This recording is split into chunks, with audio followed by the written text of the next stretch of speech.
Hola, ¿cómo están? En este capítulo de Entrevista CNN Chile vamos a conversar de un tema que de seguro preocupa y ocupa a más de un padre que nos puede estar viendo durante este episodio. Es la ansiedad de los niños y niñas y sobre todo también en adolescentes, que se ha visto incrementado en algunos casos después de la pandemia. El uso de pantallas allí también juega un rol importante en cómo está llevando este tema a los niños, las familias y cómo se trata también dentro de los colegios, que también es un entorno donde los niños pueden desarrollar este tipo de trastornos. Para eso vamos a conversar con una especialista, sobre todo para los tips claros, así para poder dar, no sé si una receta para los papás, pero sí para dar algunas señales de cuándo y cómo acudir a la ayuda. Muchas gracias por conectarse con Entrevista CNN.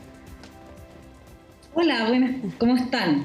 Me gustaría partir diferenciando los conceptos que a veces se tienden a confundir en la práctica y cuáles son las diferencias entre uno y otro, que es ansiedad por un lado y también la frustración que pueden tener los más pequeñitos, los que recién están ingresando, por ejemplo, a su etapa escolar.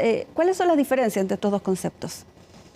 Mira, en general en salud mental el término de los diagnósticos viene dado principalmente para establecer un tipo de tratamiento, ¿no? En los niños es bien dificultoso hacer un diagnóstico porque esto los puede estigmatizar, ¿no? Sobre todo si llegan informes al colegio con diagnóstico. Hay que entender que los niños también tienen derecho a su vida privada, por lo tanto informes con diagnóstico no deberían llegar a ningún lugar. Lo importante de esto es ir identificando algunas síntomas que pueden estar causando problemas para el niño para desenvolverse en distintos ambientes. Ahí es cuando a mí me salta la alerta, ¿no? Porque todos tenemos un grado de algo, todos tenemos un grado de ansiedad. O sea, si antes de esta entrevista me pongo ansiosa, ¿no?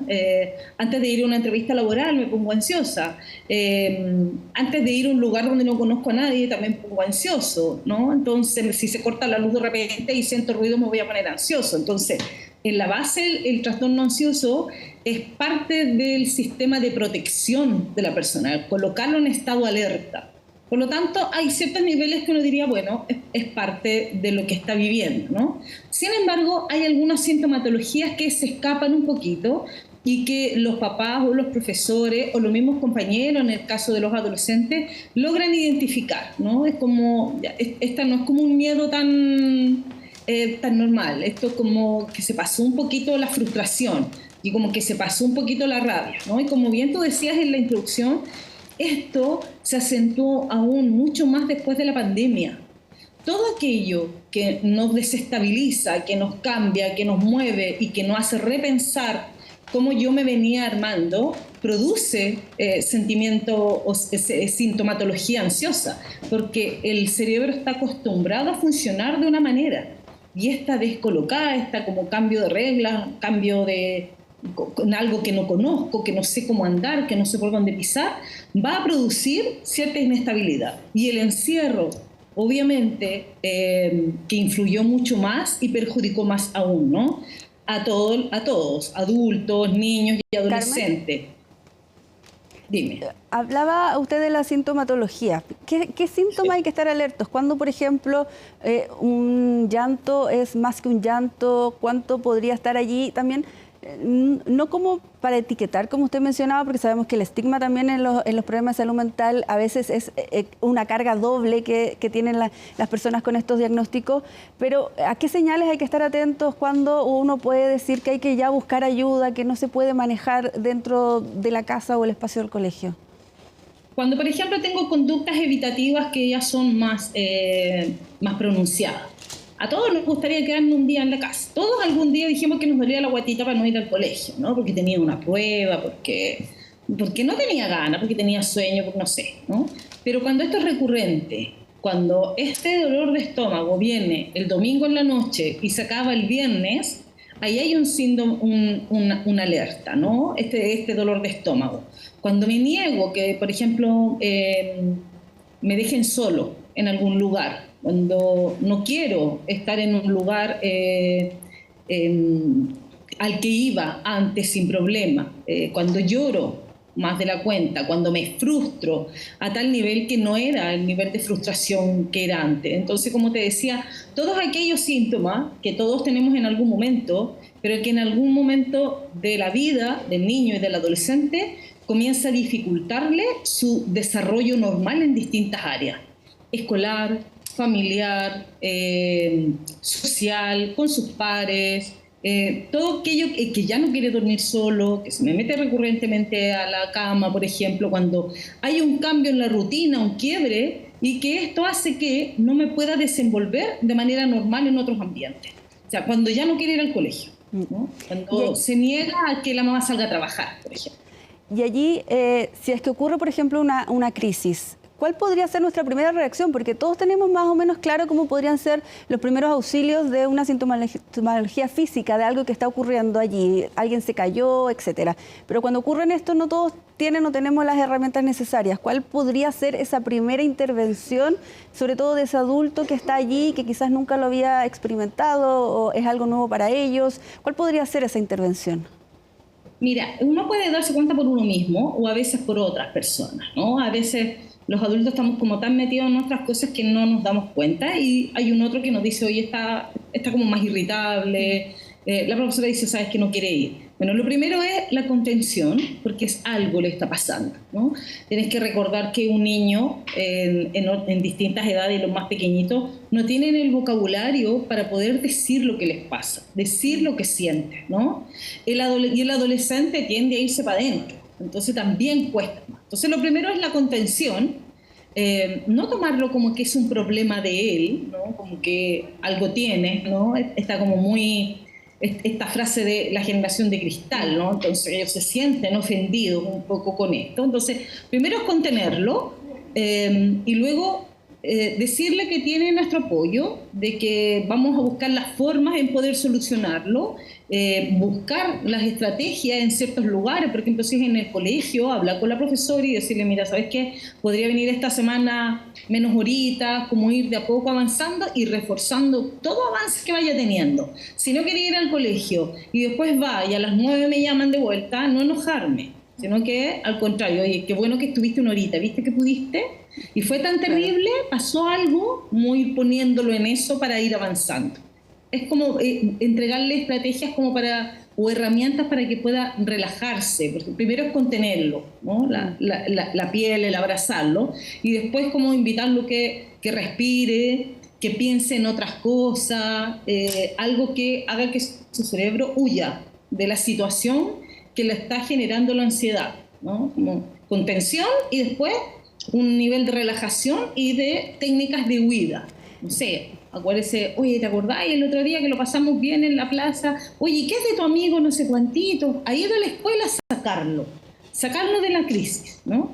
Con imágenes que sean placenteras para él. Claro. Y principalmente que lo relajen o que lo hagan reír, por ejemplo, ¿no? Esa es como la primera, esas son las técnicas que se utilizan, ¿no? Contención, relajación e imágenes de huida. Y después que pasa toda esta crisis, como ir, ¿no? Ir al... ¿Por qué te pasó? ¿Te pasó algo? Porque puede que le haya pasado algo, ¿no? ¿Te pasó algo? ¿Hay algo que te molesta? El tema del bullying puede ser algo que esté generando una fuente de ansiedad súper potente también, ¿no? Y buscando los espacios para poder conversar con el niño y con el adolescente sobre qué es lo que le está pasando. Carmen, ¿y cómo mirarlo de forma positiva también? Porque mucho se estigmatiza también la ansiedad, pero también la ansiedad es parte de nuestra vida, lo mencionábamos al comienzo de esta conversación, y tampoco es en sí mala. Entonces, ¿cómo convivir bien con la ansiedad? ¿Hay allí algún consejo que pueda darle a los papás que están viviendo esta etapa con los niños, las niñas, los adolescentes? ¿Cómo convivir de manera saludable también con la ansiedad? Mira, primero dejar de colocarle el asunto negativo a una enfermedad mental, de salud mental. Las personas, yo creo que prefieren tener cáncer que tener un diagnóstico de salud mental por el estigma. Porque una persona que tiene cáncer, una persona que está enferma físicamente, tiene el consuelo de los demás, ¿no? Pero parece que las personas que tienen un problema de salud mental son débiles, ¿no? No pertenecen al mundo de los fuertes, son débiles, no es capaz de resolver sus propios problemas, trata de llamar la atención, y todo ese estigma que está detrás de un diagnóstico o de una condición de salud mental. Hay muchas más condiciones que diagnósticos en sí, ¿no? Primero es eso, sacar esto de estigmatizar, y segundo, que nos queda harto por hacer, es la educación de emociones. Todas las emociones tienen un objetivo en fin, no